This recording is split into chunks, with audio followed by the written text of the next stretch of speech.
Welcome, everyone. You're listening to Nephology, the podcast dedicated to crypto, accounting, business, finance, and much, much more.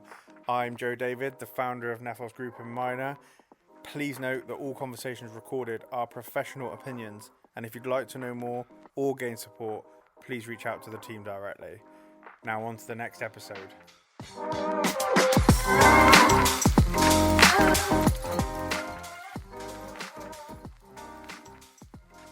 Welcome, everybody, to the latest episode of the Nephology podcast. I'm delighted today to welcome Pat White from Bitwave. Pat, how are you? I'm great. Thank you so much for having me. This should be a lot of fun. Always love talking about crypto and accounting and all these things. It's amazing, right? Since I've been doing this podcast, how many people are actually excited to talk about crypto and to talk about accounting together. So, I've never had more interested people in accounting than I have since I've been in crypto. So, yeah, I'm looking forward to this too. I think there's something to that because accounting's really fun, but it doesn't actually change all that much all that often. You know what I mean? So, a crypto accounting is one of the first times that accounting's kind of changed. There's been like steps and bounds, right? Like there was obviously, derivative accounting really came out big over the last couple of years and from the stock market side. But like it was, you really had a lot of specialization in accounting. And so it wasn't like everyone got to suddenly do derivative accounting. It just wasn't a thing that everyone was doing, even if that was a major change or different like rules about revenue recognition. But crypto is like genuinely something that a lot of people are doing. Like if you have a business that uses crypto, you have to do crypto accounting, and it's genuinely new and it's interesting and it's fun to learn about. And I think accountants I think they like learning new things as much as anybody else, and it's a good chance to get to do that. So it's fun. I'm with you. I'm always surprised that people really get excited about this stuff. The funny thing as well, though, like you say, is because crypto is so nuanced, if you like.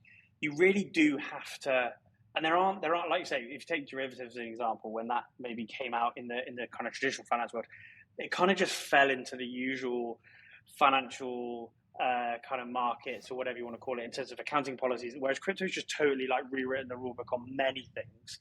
And it's done the same with accounting. Right. It can't just fall into this. And every time you go, oh yeah, but if you find it will fall into that, and then you look at it and you go, it doesn't really fall into that anymore, does it? So it is an area that if you're not interested in, if you're not passionate in, if you don't want to stay up to date in, I can understand why it's a challenge for accountants or what have you that aren't invested in it mentally. Yeah. So now for what it's worth, though, it's of course, a fascinating subject. Well, for what it's worth, of course, like you still need to have some specialization in. I think it's one of the most interesting things that I find in accounting is in our kind of line of business is I find it fascinating that people think you should be able to just pick it up and do crypto accounting. And it's funny because like no one would think that for derivative accounting. Like if you got hired into a middle office on a trading desk, like you would assume that you have 3 to 6 months to learn some really, really tricky stuff about how to handle some of the more complex things they do. Or if you got hired by a big property holding company and you had to suddenly do really complex loan accounting and depreciation accounting for large scale assets and all that kind of stuff. People specialize in that and they get to learn it and they spend months kind of like honing their skill. But crypto is sort of funny where a lot of accountants get into like, this should just work. What's the issue? You're like, oh, let me tell you the issue. There are so many different issues. Let me tell you. So it's really an interesting time.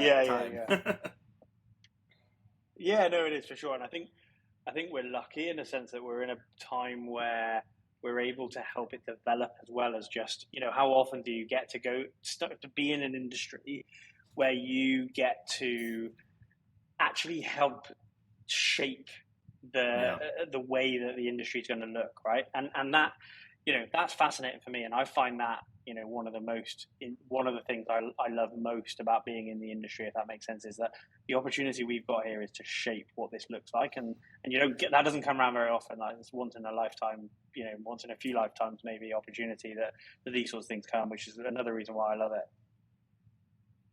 Yeah, well, and people, it's funny as we get into this, we'll talk about all the different accounting treatments and stuff. People, it's easy to describe the accounting treatments at a high level. There is a lot of nitty gritty to this accounting. There's a lot of rubber meets road kind of stuff. And that's, as we start talking about impairment's a great example because impairment was obviously not designed for, whether it be IFRS impairment or US GAAP impairment, it was not really designed for a highly liquid asset. And so with crypto, you have this highly liquid asset. So you really are, there's a lot, you can describe it at a high level and describe the basic rules. But then for something like this, where you actually have a liquid asset with pricing markets, suddenly you are making a lot of decisions about implementation that people hadn't really contemplated before. That you have to, like, is it, how do you do? Is it daily low, daily close? Is it an hourly low? Like, how do you actually do your impairment? What happens if, do you only apply impairment at the end of the day? Like, so that means that if you're buying and selling intraday, you don't pick up any impairment. You only pick it up at the end of the day. There's a lot of really interesting questions that when you actually have to put fingers on keyboard to make software around this, that come up that are not, that, I think accountants all assume that all of this is in the spec, but it really isn't. Like this, even the specs today are still, with the new FASB guidance coming out in the US, it's still a lot of ambiguity that, there's still in this.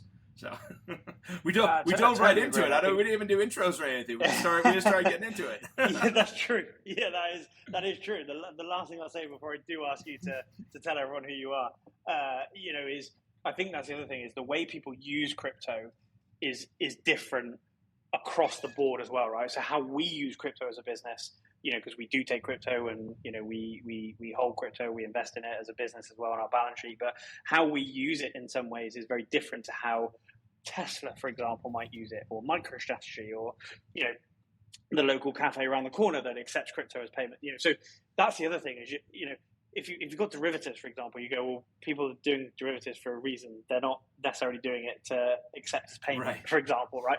So it's like, right, the concept is fairly straightforward to go, well, it fits in this box, and that's how it works. Whereas everybody that uses crypto could use it in a slightly different way or have a different vision for what they want to do. And I think that makes it challenging as well for accounting standards, for example, to go, well, this is how you should do it. Well, hang on, I don't do it like that, so why should I do it like that, if that makes sense? Well, and even everyone's not. You tend not to do it super business driven, I guess is a good way to put it. So you guys might be a good example. I know for us, we accept crypto, we pay people in crypto, but then while we're not paying people, we keep our crypto in some sort of yield bearing account, Aave, something like that. And it's and the treatment for a lot of those it doesn't look like a bank account from a financial regulator's perspective. It looks a lot more like a complex financial instrument you just bought. And that's really interesting because, like, most businesses, you sell tractors. You're not taking your petty cash and putting it into a complex, like a CDO swap or something like that, just for fun while you're selling tractors. Like you keep your money in the bank and that's it. And yet suddenly for a lot of businesses, you're doing something that's incredibly easy in crypto. It's so easy to go into Aave. It's so easy to go into a Uniswap staking pool. It's so easy to stake into ETH2. But those are all complex. The actual treatment for all those is incredibly complex, and you've sort of unwittingly bought yourself into a complex financial instrument that you suddenly have to account for. It's a really interesting, it's sort of like regulation not having kept up with the technology, because crypto is so great because it makes it so easy. Yeah, and that's exactly the point. If that guy with the tractor could walk into his front door at the end of the day and say, I've sold these tractors, I've now got 100 grand in my hand, and what I want to do is put it on this table over here. By putting it on that table, I get interest. He would do it. The reason that they don't do it is because it's not that simple for them to be able to do it, right? So again, you're in this, like you say, you're in this realm where normal people who would not normally have access to these products have now got access to these products at a click of a button, which is fantastic in terms of the opportunity that people have. But on the flip side, which is what we all love about crypto. That's why we all are in crypto. Yeah. Exactly, but it causes a whole world of accounting problems on the other side. So, anyway, that lovely intro that we've just gone through, was fantastic. But I want people to know who you are and what you guys are about. So, yeah, give us a quick overview of who you are, Pat, and what Bitwave does. Absolutely. My name is Pat White. I'm the CEO of Bitwave, and Bitwave is a full back office solution for businesses that use digital assets. We'll talk about this as we get into why we started the company and things like that. But at a very, very high level, like the way we look at the world is the day that you as a business decide to bring digital assets onto your balance sheet, you just create a lot of problems for yourself, like for a lot of people in your business. So everyone in the CFO's office, from the accounting team to the tax team to the treasury team, the financial operations team, the FP&A team, all of these guys, you just create a whole stack of problems by buy 3 ETH or by spinning up a little NFT business. You create a lot of problems, and our goal is to basically help you solve those problems. So we're best known for our accounting and tax product for businesses and enterprises, but have a sort of a whole suite of tools that go between tax, accounting, financial operations, that'd be payouts, so AR, AP, treasury management, all of those kinds of things. So really, if you're dealing with digital assets and you have any sort of accounting, tax, or back office questions, we've got solutions for it up and down the stack here. We've been in business since about 2018. So we started, I'd say the idea came around 2017, and then about 2018, we just passed our 5-year birthday. We incorporated in August of 2018, which is fun. So I cracked a bottle of champagne. Who would have thunk it?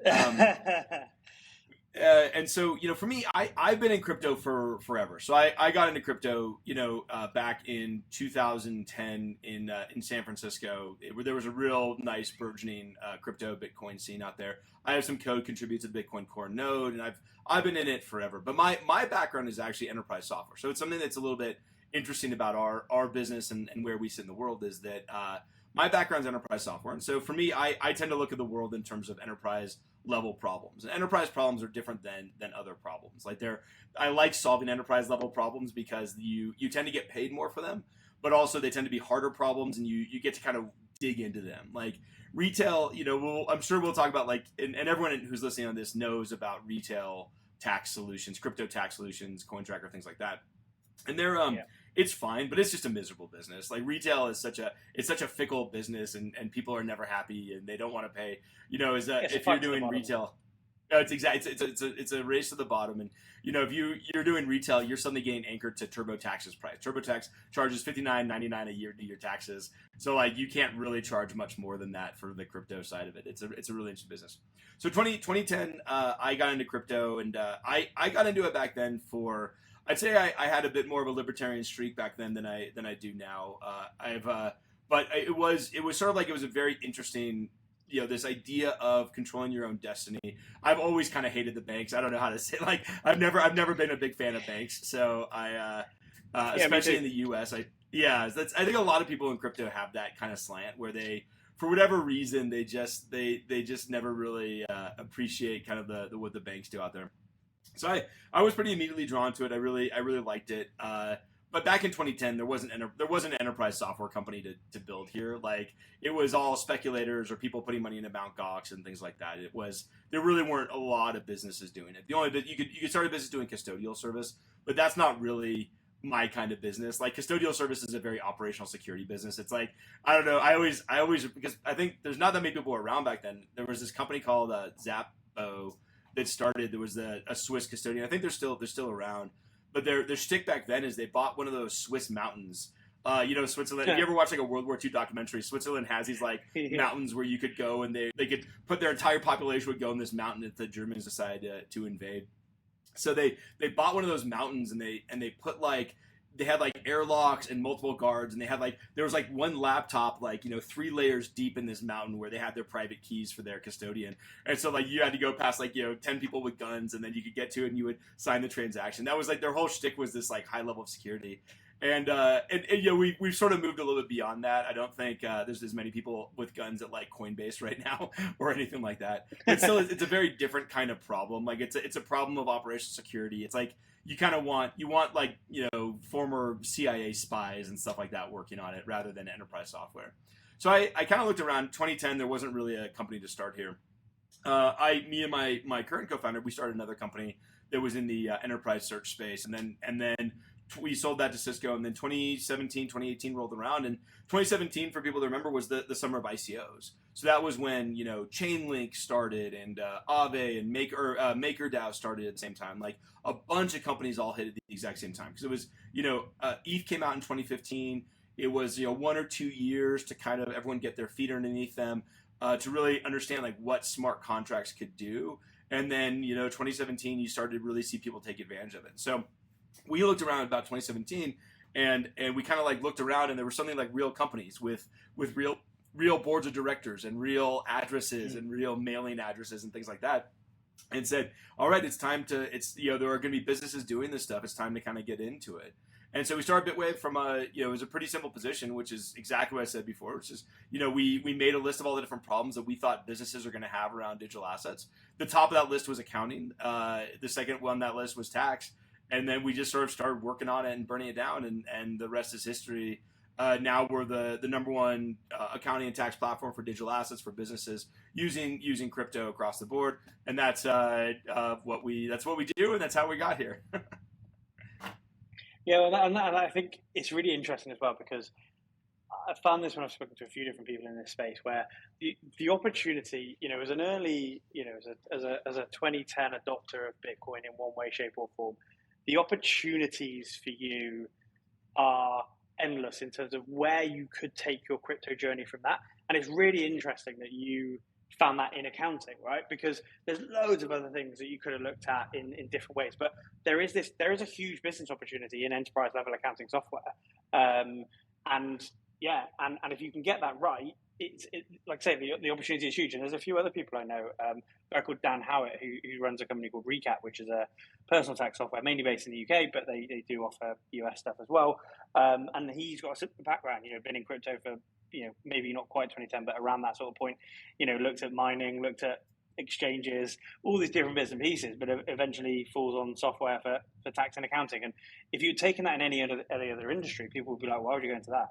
Where's the fun in that, etc. But actually, there's so many different challenges which we can get onto that make that interesting. So I'm assuming the part that I tend to think about a lot from our side is that it's not just the accounting and tax piece. Is that crypto fundamentally changes as a business, your relationship with your money. Like, we're so used to, you have a bank account, and then you have a couple of tools that like help you spend or receive money, bill.com, whatever it is, and then your accounting tools.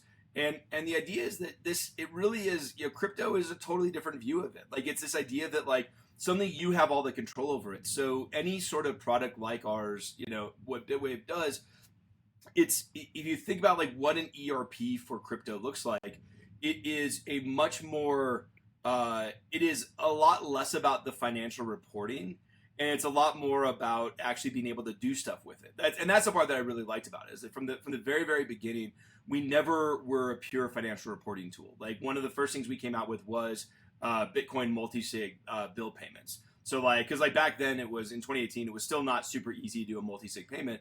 And so we would let you plug in a Trezor, and 3 people could all sign a message, and we would transmit it. And so from the very beginning, it was never just about the financial reporting aspect. It was always like, how are you going to start engaging with your money? And what is Bitwave? How is Bitwave going to help you engage with your assets in this world? Like, how are we going to help you pay bills? How are we going to help you get paid? How are we going to help you think about yield into different treasury funds and custodianship and all of that? So there's a different, there's the ERPs for crypto are fundamentally different than like current ERPs that are out there. And that's what we tend to think about that a lot.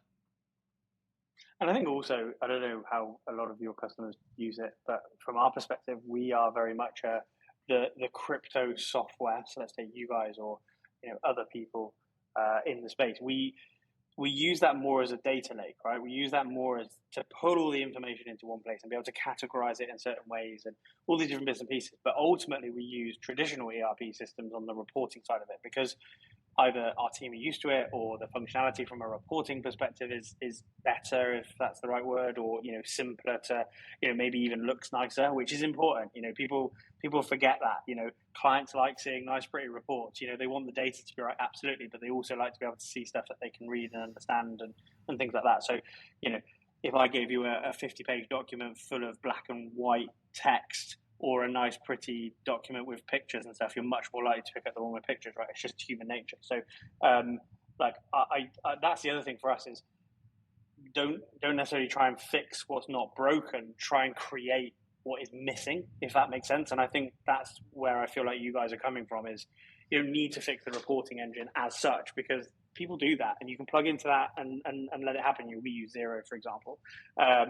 But in terms of getting the data together and making sure that data is as accurate as possible, so when you report it, it's right, that's the really important factor. And that's how we look at the world, for sure. I mean, at the end of the day, The easiest way to think about it from like a entrepreneurial perspective is that Xero, QuickBooks, NetSuite. I mean, NetSuite's been around for 20 years. QuickBooks has been around for like, if you include like their earlier product, I mean, Intuit's been around for like almost like 40 years at this point. And you know, to come in and say like, no, we're just gonna do everything that they do. It's not just hubris, but it's just kind of a silly. It's a silly way to approach the world for whatever it's worth. So we look at it, we say, look, at the traditional ERPs are phenomenal at traditional reporting. They have great ARAP capabilities for aging. You know, NetSuite's a great example where they have this incredibly complex ARAP workflow where you can have multiple levels of approvals. It can call out to external systems. You can lock vendors, unlock vendors, all this kind of stuff. Like why in the world would I want to build a whole new invoice ARAP workflow on top of that, like when I could leverage theirs, but then just plug the holes for where crypto comes into play. So that's the really complex. How do you recognize it? What do you do with token-based invoices? You know, do you do an embedded derivatives treatment when you cross over quarterly periods? You know, that's the kind of stuff where we come into play. And worry less about an AR aging report because there's already really, really great tools or workflows or anything around it. And that even goes for like P&L and trial balances. Like we don't, you know, I think it's a really funny thing to say. Exactly. Like we don't have a TB report in Bitwave. We have a lot of different ways to get at that data if you want it, but like we don't have something we call a TB because we don't have a TB. Like your TB is out of your ERP, and so that's where you're going to want to run it because. Sorry, I was just going to say, you also don't have all the other information. You have a select bit of information about a select part of that business. You don't have the bank account, for example, or you don't have the invoices potentially. All those bits and pieces that you don't, the journals maybe you don't have. So, like you say, why would you fix something that isn't broken when actually you create something really powerful that plugs into something that already does a very good job on something else? So, I think that's absolutely the right approach. In terms of, I just want to kind of, discuss that piece around like your client base. So, you mentioned enterprise quite a few times, and you talked about some of the big names that came into the space in 2017, the Aves and the MakerDAOs of the world. When you say enterprise in crypto, what do you mean? Because people do mean different things sometimes. Where do you guys sit when it comes to your product?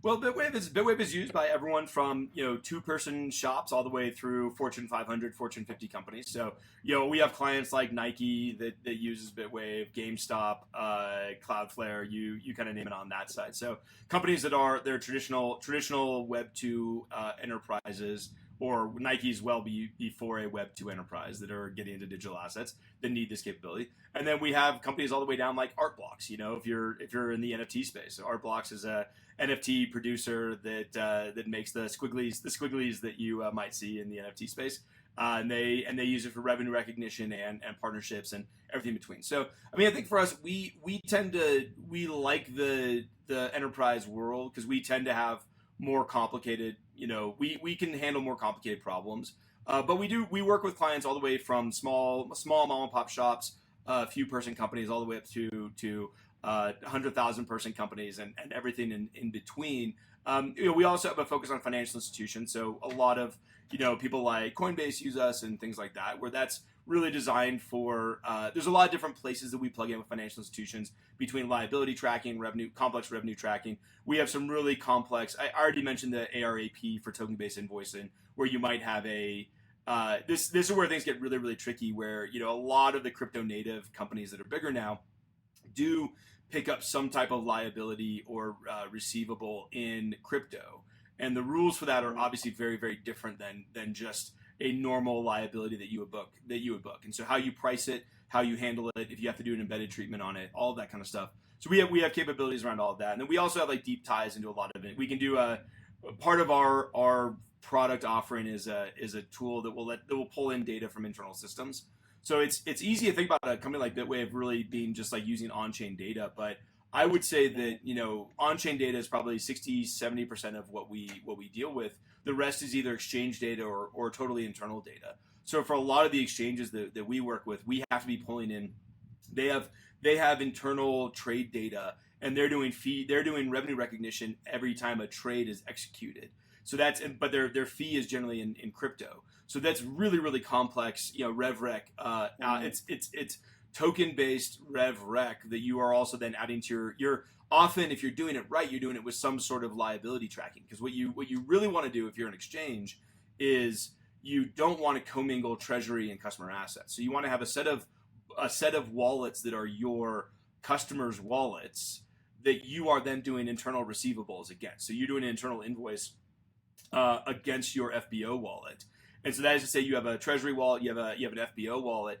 You're accruing fees because every time there's a trade, you accrue a fee over here, and then on a daily, weekly, monthly basis, you're sweeping those out. That ends up being very, very complicated. Like that already is a non-trivial problem because it's a intercompany receivable with elimination and all of that kind of stuff that you have to kind of deal with. So that's we like basically the entire stack of companies because we're all crypto enthusiasts here.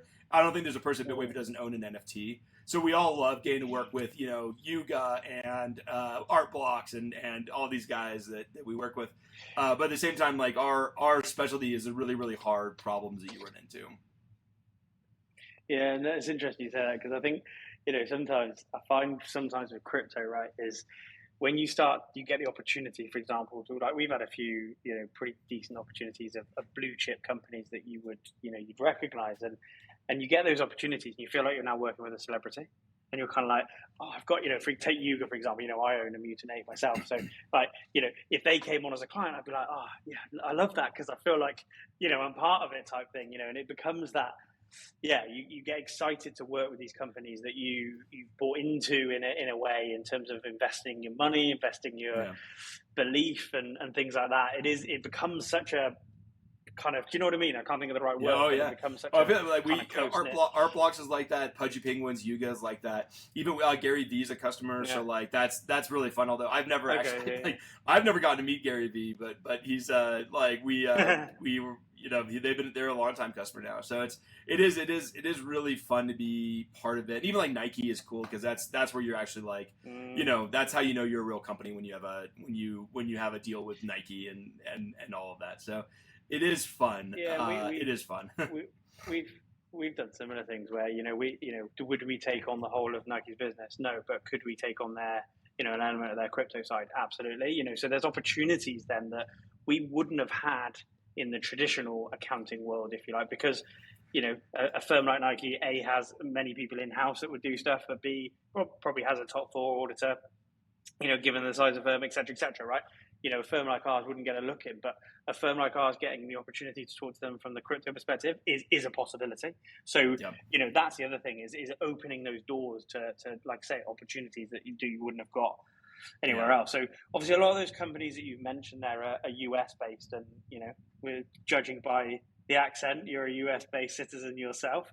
So do you have companies internationally? Where do you see? I don't know how much you can or can't say, in terms of the US at the moment, but where you see the US, I can tell you what I think from a non-US citizen perspective. Yeah, where do you think about the world of crypto, where we should be and things like that? Oh yeah, we've been aggressively expanding internationally. We've picked up a number of customers across the EU as well as across Europe and the UK as well as across Asia. So it's going well. I mean, the big part is you have whenever you're expanding internationally, you have kind of go-to-market strategy, and then you have product strategy. Product for us has really been we kind of, as part of the new FASB rules coming down the pike, we built a whole new cost basis module. They can handle pretty much everything from US, so historic cost basis through US impairment, which is US GAAP impairment is downward only impairment, through now mark to market, and then IFRS impairment, which we can talk about in a second. But for us, a big part of the FASB guidance, like what's been really interesting about our industry, and I'd say that, well, I don't know if I'd take credit or anything for seeing this as it does, but every single person that came to us as a customer wanted to do something different from day one. Like we had very few customers that were but it wasn't like everyone had the exact same idea about how to do crypto accounting. We've been around for 5 years. 5 years ago, no one had any idea what we were doing here. Like 5 years ago, this was all brand new. No one was doing impairment. It was a totally different ball game. And then as companies grew up and they started to get audited and they started talking to the Big Four, that's when all these other things started to come out. So we've from the very beginning had very complex treatments that you could basically do whatever you want. You could have short-term versus long-term. We let you, one of our first customers was South African. South Africa has a 3-year short-term versus a 1 year in the US. So we've had a lot of knobs and dials that you've been able to kind of like twiddle from the very, very beginning of our product.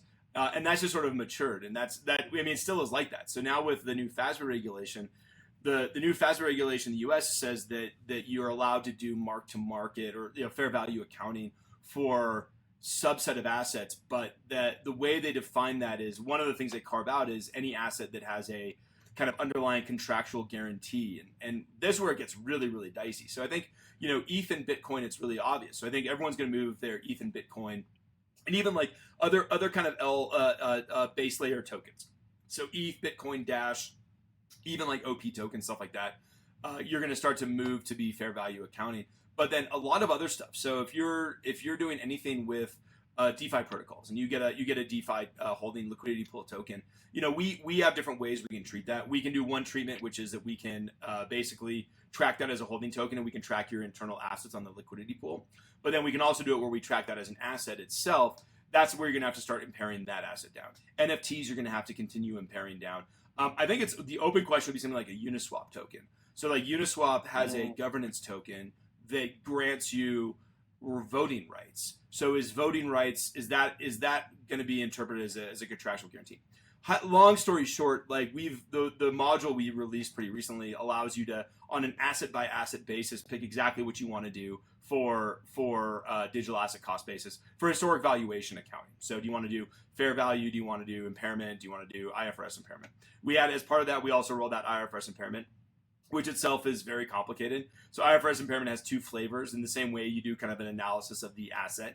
And then you either have a impairment that it allows for recovery back up to historic cost basis, or you can do an impairment with revaluation, which allows you to then go above historic cost basis, but it has to get booked into it's a different line item on the P&L than your other stuff. So it's an incredibly complicated piece of tech, but for us, the nice part is that we basically can work pretty much around the world. So we have some really big customers in Singapore, big customers in the UK, big customers in Germany and Switzerland, across the board there, and it's fun.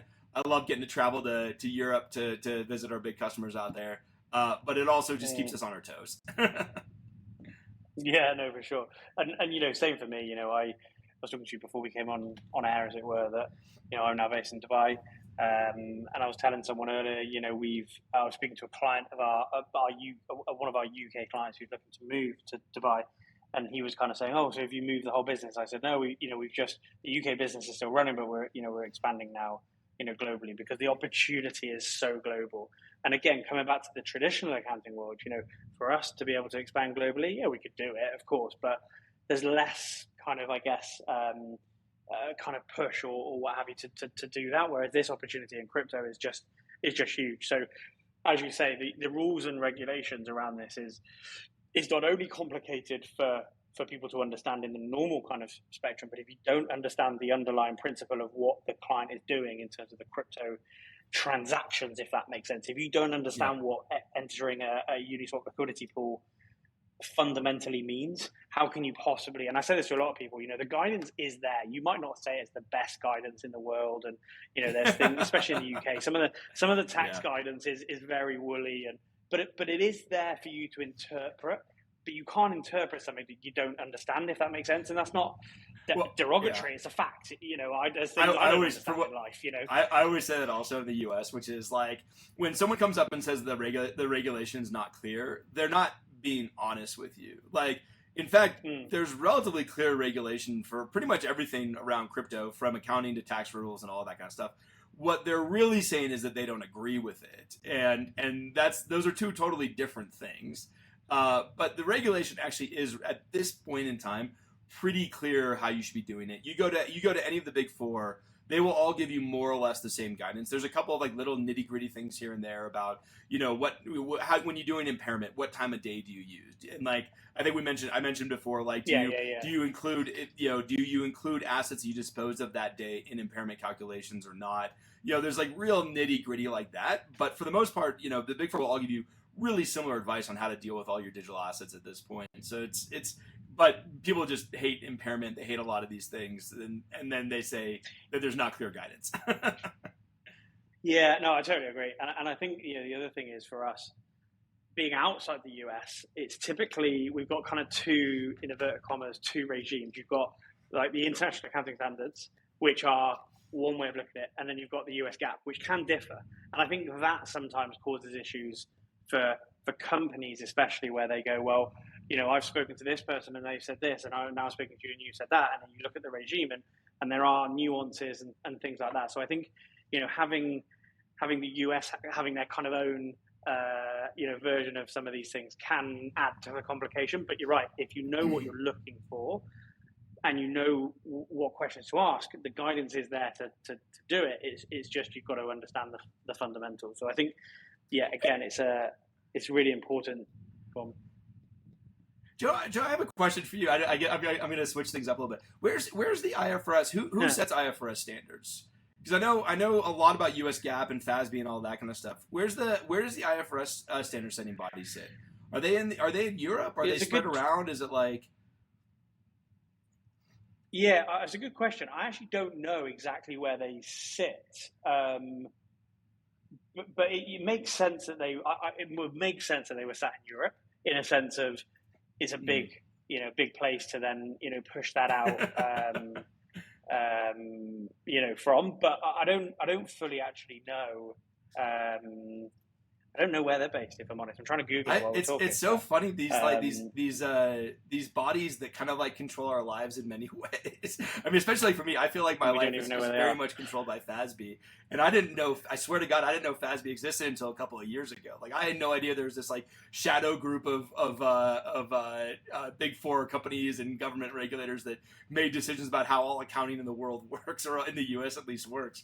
So I think it's so interesting that as I've learned more about this stuff, this kind of idea of these macro organizations that kind of guide this stuff has been really interesting to me. So looking on Google, IFRS are based in Delaware, but they've got a registered entity in the UK. Interesting. But the UK follows its own UK GAAP, right? UK is not under IFRS, right? Yeah. Well, this is the thing. UK does follow its own, but it also, when it comes to things like crypto, it defers back to. Like, we don't have, the UK GAAP doesn't have a specific crypto code, if you like, whereas the US GAAP does. So in that case, they, in a loose sense, would then defer that back to IFRS. So yeah, but I guess that's interesting, right? You've got UK GAAP, you've got US GAAP, and then you've got the IFRS sat in both jurisdictions. So it's and then you have the UK, because the UK tax authority does have crypto regulation, right? The UK tax authority was one of the first groups to actually push out good, clear crypto regulation.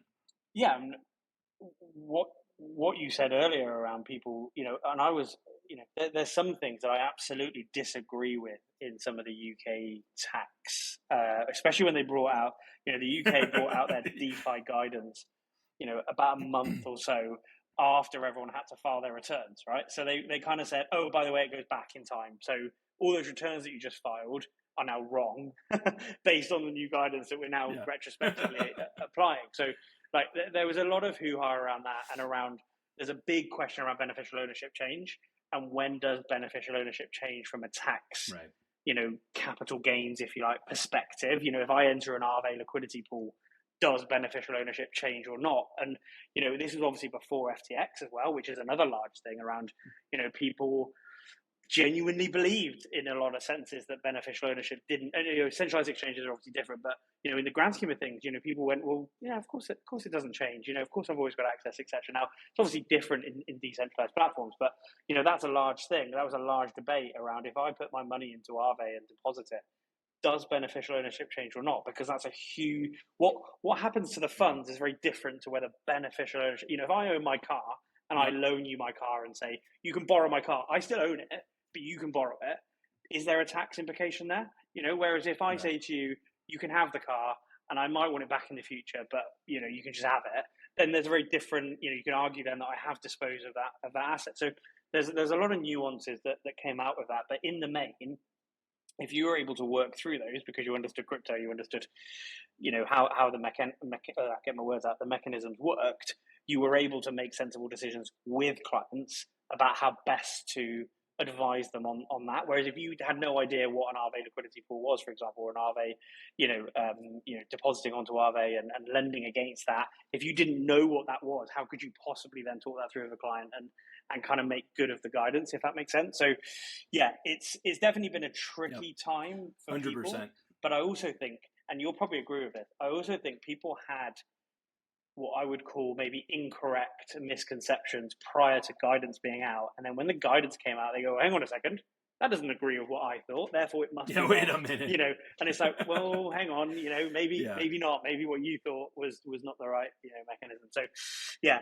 Well, I mean, at the end of the day, everybody just wants what's most tax advantageous or accounting advantageous for themselves. And everyone gets upset when the government tells them to take something that's not exactly what they want. That's, for me, like, that's the staking stuff falls under that, which is like, I think that there's definitely some gray area left when you have tight lockup periods. So like Avalanche is a really good example where Avalanche has 180-day lockups for some of the staking rewards. And I think that's where you really get into this like very complex question about when does beneficial ownership change in the other direction? Like when I'm getting staking rewards, when's it change?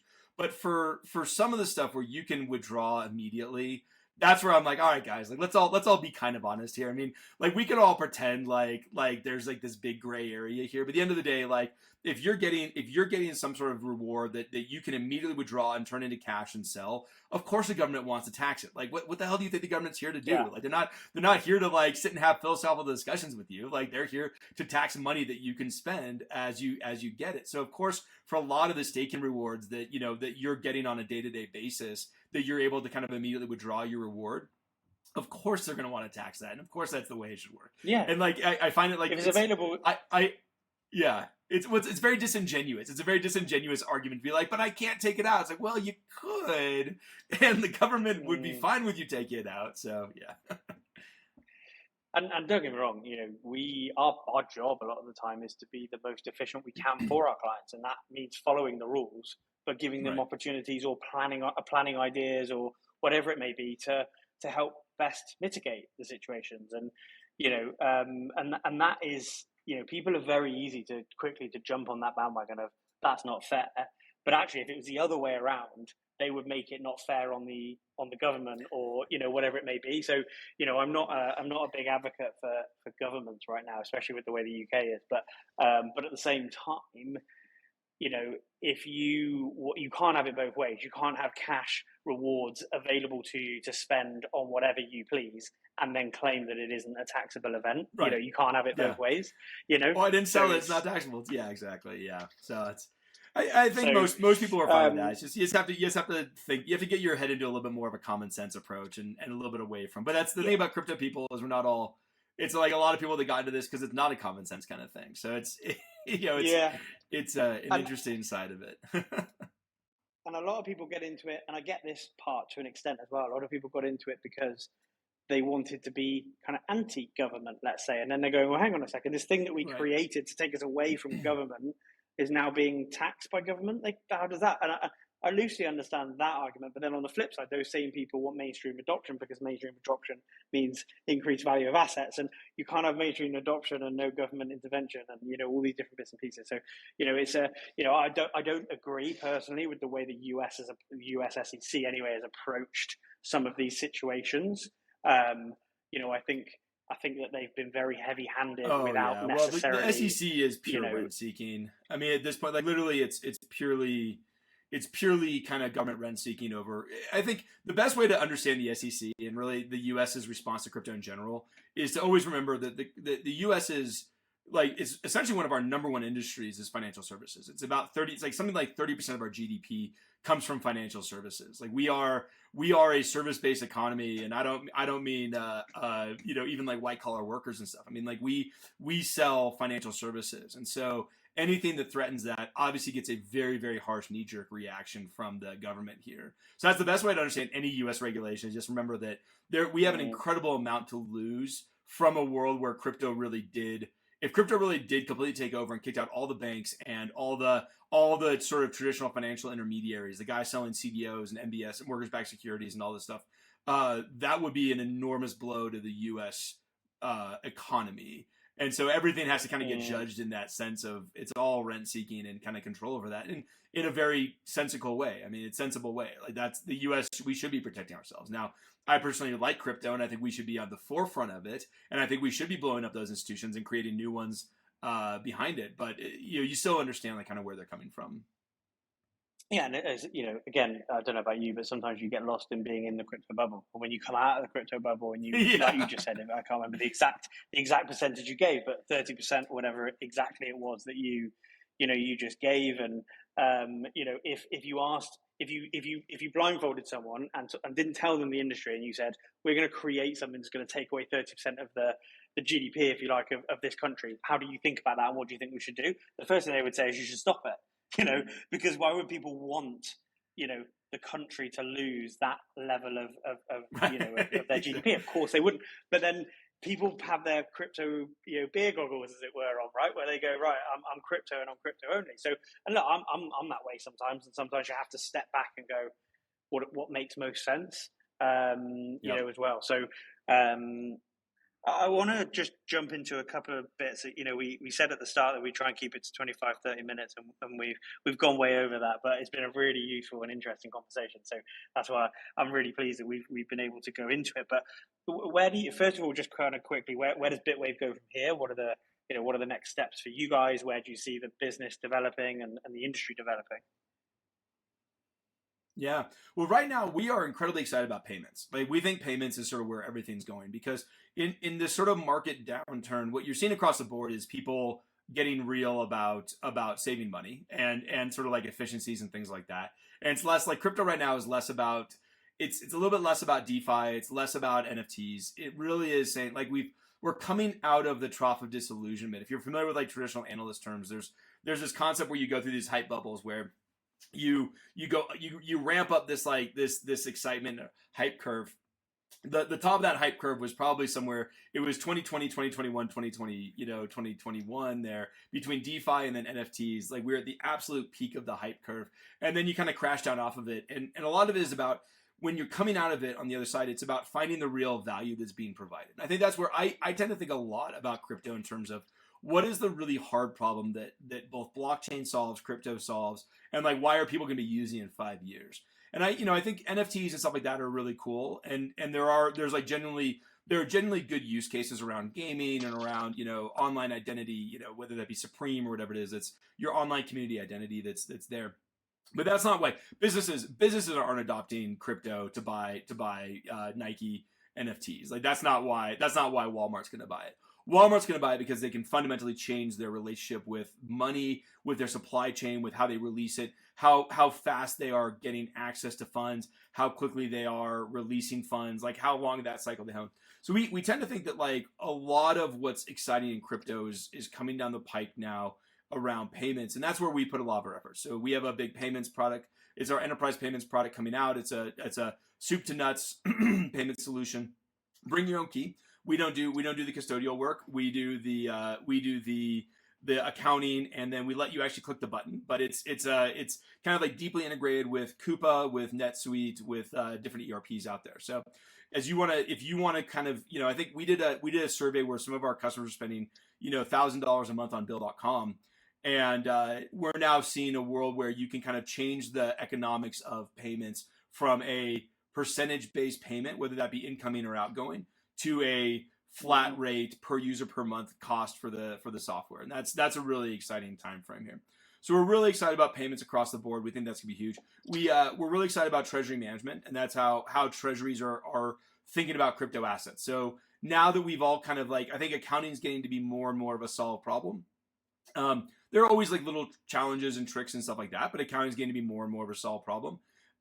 Treasury now is the next frontier of how do I think about my assets? If my revenue is all in crypto, how do I hedge that? How do I think about hedging it? How do I make sure I'm balancing my assets if I do any rehypothecation? So we think treasury is a really big part of all of this on the other side, and then really it's just continuing to build up and be the best product that there is. For us, a lot of that comes down to our customers. The number of transactions our customers do grows and grows and grows. I think that's the other biggest difference between crypto accounting and non-crypto accounting that I think someone who's just like getting into it is like, hey, I want to do crypto accounting, let's do that.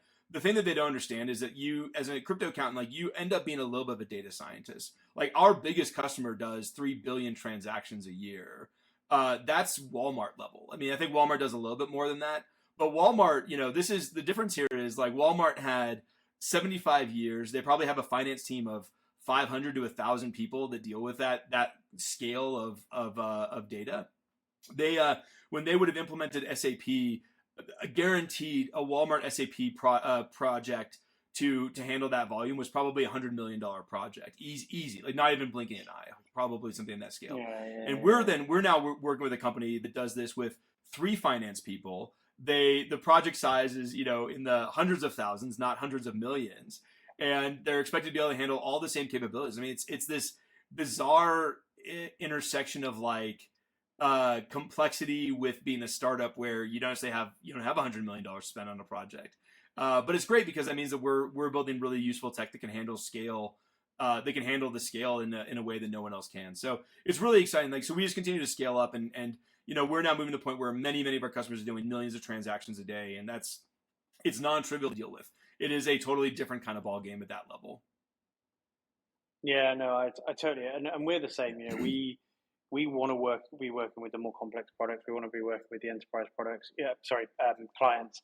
And we want our clients to have a lot of transactions and a lot of things that need our support, because we can add huge value. I think the treasury piece is really important. We have quite a few clients who, probably, let's say early 22, before the whole Luna situation, before, a lot of them had a lot of money in UST, for example, which obviously then went a bad way. They had money in Celsius, they had money on FTX. They also had, people were raising funds in a native token, for example, a Solana. We had a few Solana-based NFT projects that held far too much in treasury in one single asset, and quite quickly saw that deteriorate and wonder why and have issues. And that for us was, we want to be able to talk to people about that. But a lot of the time you only get the opportunity when they've had a problem, because they don't really see the value until they've seen the problem. So you can tell people, we need to talk to you about this, we need to talk to you. So for me, treasury is a really important factor around how you manage a treasury of a crypto firm. I think it's really, really important. So I think we're very much aligned there. And Pat, I've really enjoyed this conversation. I could personally go on for a lot longer, but as I said to you at the start, I'm someone that doesn't like listening to hours and hours and hours of the podcast. So I try and like to keep these things as as succinct as we can. So we should probably look at ending there, but maybe we need to do this again sometime, because it's been real fun. I've really enjoyed it. So thank you for coming on and giving your expertise here. Joe, it was absolutely my pleasure. Anytime at all, would love to be back on. This is obviously one of my passions, to talk about all this kind of stuff. So we love it. This is really, really, really fun. So thank you so much for having me, man. No, you do. And we'll speak soon. For everybody that wants to reach out to you guys or find Bitwave, we'll obviously put links in the description, but you want to just tell people where to find you. Bitwave.io, easy. Yep, Bitwave.io, at Bitwave_platform on Twitter. I refuse to call it X. I'm drawing the line there. I'm like, it's one step too far. And then I'm at Pat White on Twitter or X or whatever. Thank you. Yeah, it's funny, right? You say that because I every now and then on my iPhone, I'm like, search for the app on the iPhone. You can like swipe down and type in the name, and I type in Twitter and it doesn't come up, and I'm like, where's Twitter? Have I deleted the app? And then I'm like, oh no, it's X now. So, anyway, like I say, really good to have you on, amazing work on what you've been doing so far, and look forward to doing this again sometime. Awesome. Thanks so much, Joe.